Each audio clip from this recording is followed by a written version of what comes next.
இது நீ சுயமா முடிவெடுக்க வேண்டிய நேரம். எனக்கு தெரிஞ்சு உனக்கு முன்னாடி இப்ப 2 பாதை இருக்கு. முதல் பாதையில போனா நடந்ததுக்கு நீதான் காரணம்னு உன் மேல பழி போட்டுக்கிட்டு வேற ஏதாவது பண்ணிருக்கணும்னு தொடர்ந்து யோசிச்சுக்கிட்டே இருப்ப. நீ தனியா இருப்ப, அதனால வேதனைப்படுவ. இதுதான் உனக்கான தண்டனைன்னு நீயே நம்புவ.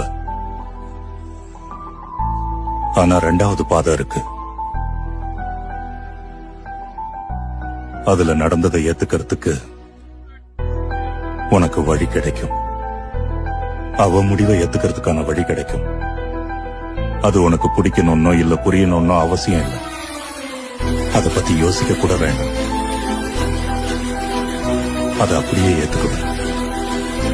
உன்னால முடிஞ்ச அளவுக்கு ஒரு நல்ல வாழ்க்கையை வாழ்ந்து காட்டணும்.